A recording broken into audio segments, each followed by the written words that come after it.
once thought impossible. He says people still have trouble believing him when he reveals his liquid fuel. Water. Take water and electricity, and we break it down through our very unique electrolysis process. Klein has just patented his process of converting H2O to HHO, producing a gas that combines the atomic power of hydrogen with the chemical stability of water. It turns right back to water. You see the water running off of it. Klein originally designed his water-burning engine for cutting metal. He thought his invention would replace volatile acetylene in welding factories. And then one day, as he drove to his laboratory in Clearwater, he thought of another way to burn his HHO gas. On a 100-mile trip, we use about 4 ounces of water. Klein says his prototype 1994 Ford Escort can travel exclusively on water, though he currently has it rigged to run as a water and gasoline hybrid. Simply speaking, it can change the world by reducing our dependence on fossil fuels. These are equivalent to our... Pete Dominici is helping Klein take his hydrogen technology patents from a 2-room office in Clearwater to consumer markets around the world. You know what? Microsoft came out of nowhere, came out of the garage. Why not hydrogen technologies? The duo is already in negotiations with one U.S. automaker and the U.S. government. Their plans have grown from basic welding with water to powering the entire world from the safest and cleanest fuel on Earth. Members of Congress recently invited Denny Klein to Washington to demonstrate his technology.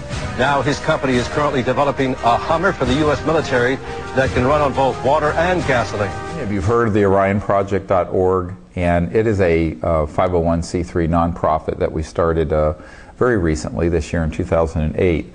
And the purpose of it is to get the public involved in the support for both the education about, but specifically the research of and development of over unity new energy technologies. And what we mean by that are electromagnetic and other systems that put out more energy than you have to supply to them, so that we can develop a robust demonstrator, at least a kilowatt or more of an energy system that could then be further developed so that your home could run on these energy systems or your car could run on them without the use of any fossil fuels, nuclear power, or sources of pollution at all.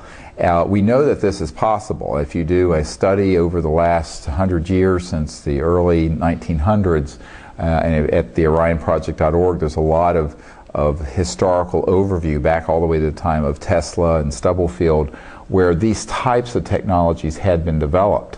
Unfortunately, they have over the years either been fallen into disuse or been actively suppressed or purchased and then what we call black shelved, where they've been put on a black shelf and kept away from the public. Now, many people find that hard to believe, and I point out that in the last couple of months there was an article at JerusalemPost.com, a mainstream English language paper for Israel, where it discussed a man who had developed a water hydrogen system for automobiles, and he was offered tens of millions of dollars by an oil conglomerate to purchase it and essentially black shelve it. And on this, it was discussing in this article how this man resisted that and is still trying to resist that. However, the average inventor over the last 100 years, if offered, on the one hand, enormous incentives to keep these technologies locked away within some sort of either classified project or corporate project, or on the other hand, are threatened if they try to move it out, don't do that. They don't stay the course and move the technologies out. The other problem is that many of these technologies haven't had people who knew how to get them out. They didn't have a network through which to move them out to the public in a robust way and in a very large way so that they could actually have an effect in society. And the Orion Project has been designed to team up with our strategic network that have those sort of alliances and strategic alliances throughout the world, so that once we have either identified or developed one of these technologies, it can be massively disclosed and promulgated and then eventually put into widespread application. And the Orion Project really is the first time that we have had an opportunity so that the average person can contribute relatively small amounts of funding to this kind of R&D or high-tech research and development effort and support this kind of research. One of the key reasons why that's very necessary is that many of the people who have developed these systems that we know of, and we've identified dozens of people who have information, they aren't able to do all of that work by themselves in their garage or in their basement, and it's not realistic to expect someone to be able to develop an entirely new area of physics and science and energy generation without support system, without proper logistical support, consultancy from scientific consultants.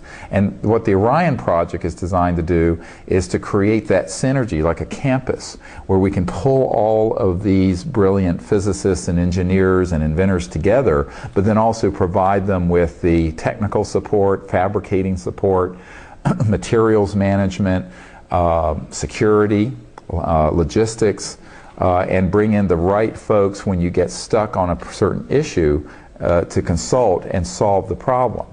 Many people can bring these technologies 80% or 90% or 95%. They can't bring it all the way into development because they lack knowledge of optical switching, for example, or pulsed electronic systems, or what have you. There is a lot of technical burden, and most people don't have all that knowledge themselves. They have knowledge of electromagnetic systems, they have very good ideas of how to engineer systems, but they can't do it by themselves. And we have found that the best way to change that dynamic and actually get the first generation of these out to the public is to create a synergistic research and development effort under one roof where people can be brought together, where they can share information, and where the right support team can be put in place. So that's one of the central reasons for the OrionProject.org. The other is to, in the event that our sister operation, the Advanced Energy Research Organization, AERO, which is a regular company, it's working also on some other technologies. If those were to reach a level of development that AERO could take them out and get them out to the public, the Orion project would then be identified as the foundation, as a nonprofit, to see that those technologies are gifted back to areas of the world that couldn't afford to purchase them. For example, a lot of the environmental damage occurring in the equatorial rainforest areas are in areas that have very, very great poverty. And even if one of these systems costs $5,000 or $10,000 and a village would benefit from them so they wouldn't have to chop down tropical rainforest to make charcoal to cook their food, you might as well say $5 or $10 trillion. They don't have that kind of resource.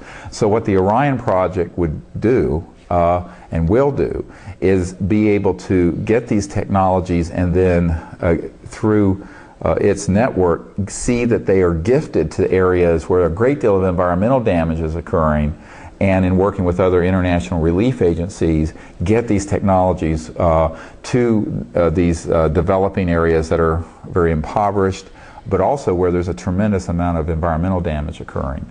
So that's an example of one of the roles of the Orion project down the road. So that's really the central purpose of this effort, and as it's something where, for the first time, because regular corporations can't allow the public to participate unless it goes through an IPO, initial public offering, which itself costs millions of dollars to get done. This is a way to have a research institute where everyone can contribute a relatively small amount and create a fund to support these inventors and researchers and engineers. And so the shortage of energy, particularly for an emerging country that's got to have it, becomes overwhelming. They have to do whatever they have to do to try to get it. And unfortunately, the conventional forms of energy do not spread uniformly throughout the world. They occur in various places, and those places are not always stable countries or stable areas of the world. Top our news here at 6 o'clock. An age-old dream becoming a reality. A local inventor has discovered a way